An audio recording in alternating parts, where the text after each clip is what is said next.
Being in a long-term relationship with an avoidant or even a marriage can be one of the loneliest experiences ever. You feel like this person just views you as a platonic roommate.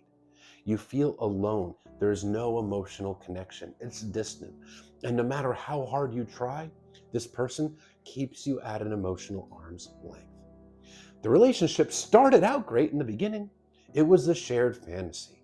They seemed emotionally available for you. They might have even love bombed you, promising this grand future. And then, as the relationship progresses, especially if marriage happens, the relationship devolves into a situation where you feel like you're just roommates with this person. There's no emotional or physical intimacy. No matter how hard you try, you're just stonewalled and kept at an emotional arm's length. And you want the intimacy back. You want to feel connected to your person. But no matter how hard you try, they resist, but they don't really communicate with you about it. So what is going on here? Well, what's likely going on is that your avoidant partner is resenting you, and they are keeping you at an emotional arm's length because of that resentment and their other fears of intimacy. It goes back to childhood. This is a person that received consistent childhood emotional neglect, growing up in households where you don't talk about feelings, and their own feelings were routinely rejected and dismissed. The message was sent loud and clear: your emotions aren't welcome here. When they tried to express themselves, it didn't go well for them. So what they learned from childhood is that expressing your feelings, expressing your needs, results in rejection, even outright abandonment. So communicating their needs and feelings in a relationship feels terrifying. They associate it with conflict and rejection. So they don't communicate. If they have a need or a want that is not being addressed, or if you're doing something they don't like, they're more likely to just bottle it up, stuff it, and not tell you about it. And if they do communicate with you about it, it's likely a very indirect hint.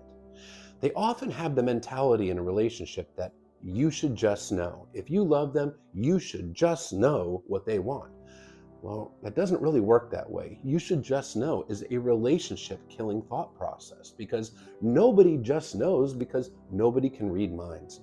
Every human being on earth has a unique perspective based on their own temperament, their own feelings, and their own life experiences. If you have a need or a concern, you need to address it, because you shouldn't just assume that your partner would just know.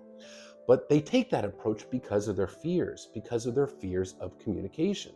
So what happens, all these bottled up issues, the needs that aren't being met, any kind of things that you're doing they don't like, they're not telling you, and they're building it up, and they're starting to resent you. So rather than communicate it, they just create more emotional distance between you and them. And you have no idea what's going on because they are not telling you. They're being civil in most cases, but they just treat you as if you're a roommate. Plus, emotional intimacy is a trigger for them anyway. That's because of that consistent childhood emotional neglect. As the relationship progressed, especially early on, emotional intimacy was building. That causes the avoidant to feel unsafe. Their feelings, emotions were not safe as a child. Plus, they personalized that consistent neglect as a child, growing up to feel defective and unlovable. So they instinctively keep their partner at an emotional arm's length anyway, because that's what feels safe. Their subconscious fear is, if I let down my walls, if I truly let my partner in, they're going to figure out that I'm defective, that I'm not lovable, and they're going to reject me, they're going to leave me. So they keep you at an emotional arm's length to protect themselves.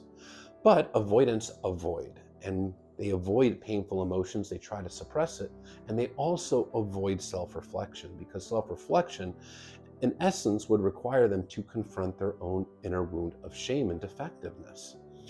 In a healthier person's mind, acknowledging wrongdoing, taking accountability, self-reflecting is how you grow. I did this wrong, this is how I can do it better. But in the mind of the avoidant, it's I did this wrong because I'm defective, because I'm worthless. Too painful. So they avoid that self-reflection, and they project their issues, their fears, their behaviors onto their partner. So their fears, their instincts to push you away becomes your fault in their mind. And they will actually look for faults in you even petty little things to justify their urges to keep you at a distance. That way they get to avoid poking at that core wound of shame.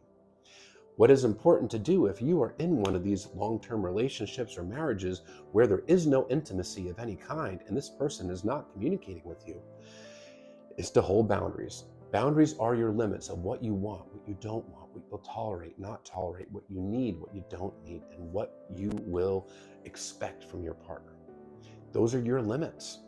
And you can express your boundaries in a non-confrontational way. Try to use I feel statements as opposed to you statements, but hold your boundaries. Communication is essential for me, and it's what I need in a relationship, for example. And without any kind of communication, it leaves me wondering what you're thinking. So it really is a boundary of mine. And this is really what I need in our marriage and in our relationship. Communicate those boundaries, and you can do it in a very kind and empathetic way. But if this person refuses to participate, if they refuse to work within your boundaries, if they refuse to try to meet your needs, then what you have to ask yourself, does this relationship work for you? Because if your needs are being neglected and the relationship causes you more pain than it does joy, happiness, love, fulfillment, well, that's only a question that you can answer.